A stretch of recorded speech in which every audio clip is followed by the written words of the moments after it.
سرسبز اس گلزار کے یہ پھول یہ عطار کے، مردہ دلوں کو دے جلا، ہادی ہے طلبگار کے، طلبگار کے۔ الحمدللہ رب العالمین والصلاة والسلام علی خاتم النبیین، اما بعد فاعوذ باللہ من الشیطان الرجیم، بسم اللہ الرحمن الرحیم، الصلاة والسلام علیک یا رسول اللہ وعلی آلک واصحابک یا حبیب اللہ، الصلاة والسلام علیک یا نبی اللہ وعلی آلک واصحابک یا نور اللہ۔ 1447 ہجری کے محرم شریف کی پہلی کی نسبت سے ضیاء درود السلام سے فرمان آخری نبی صلی اللہ علیہ وسلم نمبر 1، جس نے مجھ پر ایک بار درود پاک پڑھا، اللہ پاک اس پر 10 رحمتیں بیچتا ہے۔ صلو علی الحبیب صلی اللہ علیہ محمد۔ میرا سوال ہے، نیاز کا جو کھانا ہوتا ہے اگر وہ خراب ہو جائے تو اس کو ڈسکارڈ کیسے کریں؟ نیاز کا کھانا ظاہر ہے اس کو اب وہ کھایا تو نہیں جائے گا، یہ کھا بھی نہیں سکتے، مضر صحت ہو سکتا ہے۔ اب اس کو یہی ہے کسی ایسی جگہ ڈال دیا جائے جہاں گندگی وغیرہ نہ ہو، یہی سمجھ میں آتا ہے۔ کہ ایک پیر صاحب ہیں کہ ان کے مرید کثیر تعداد میں ہیں، پیر صاحب کے لیے کیا ہر مرید کا جاننا یا اس کے چہرے کی پہچان ہونا یہ ضروری ہوتا ہے؟ جو غائبانہ بیعت کرتے ہیں اس کا کیا ہوگا؟ عورتوں کا کیا ہوگا؟ عورتوں کا تو پردہ ہے، شرائط میں سے نہیں ہے یہ۔ ماشاءاللہ۔ صلو علی الحبیب صلی اللہ علیہ وسلم۔ امیر اہل سنت، میری آپ کی بارگاہ میں عرض ہے کہ مہمان نوازی کے شرعی حکم کیا ہیں اور کیا یہ سنت ہے، اور اس کے کچھ آداب بھی بتا دیجئے، جزاک اللہ خیرہ۔ بھیا پوری کتاب لکھنی پڑے گی اس پر۔ مہمان نوازی تو 100% سنت ہے پیارے آقا صلی اللہ علیہ وسلم کی، اور مہمان نوازی کے تو بڑے فضائل ہیں۔ ہم لوگ بہرحال سست لوگ ہیں، مہمان آتا ہے تو پریشان ہوتے ہیں، حالانکہ مہمان آتا ہے تو ذرا اپنے نصیب کا کھاتا ہے، وہ جاتا ہے تو میزبان کے گناہ لیتا جاتا ہے، بخشے جانے کا سبب ہوتا ہے گناہ کی معافی کا۔ خوش دلی کے ساتھ ہو نا، مہمان کی آؤ بھگت ہو، مہمان کی مہمانداری ہو، چائے پانی یا کھانا پینا، تو یہ سب کار ثواب ہے۔ مہمان کو بوجھ نہ سمجھے، اور مہمان کو بھی سمجھداری سے کام لینا چاہیے۔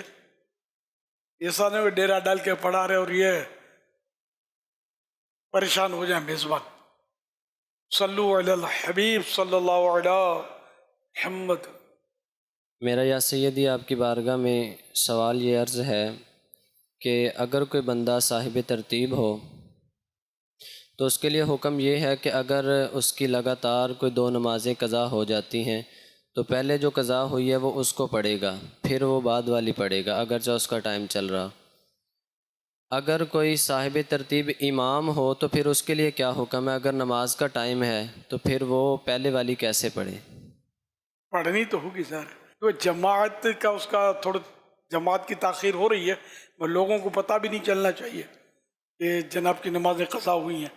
گناہ کا اظہار بھی گناہ ہے، الگ سے مطلب پڑھ کے یا کوئی ایسی صورت ہو یا پھر دیر ہوتی ہے، لوگ چھٹیاں بھی تو امام صاحب کرتے ہوتے ہیں، تو اگر عرف کے اندر چھٹیاں ہوں تو شرعاً وہ قانونی طور پر بھی یا اس کے حرج تو نہیں ہوتا۔ نہیں، بالکل ہی مطلب سنگین مسئلہ بن گیا ہے کہ کوئی اور نماز پڑھانے والا بھی نہیں ہے اور بالکل جماعت کا ٹائم ہے، تو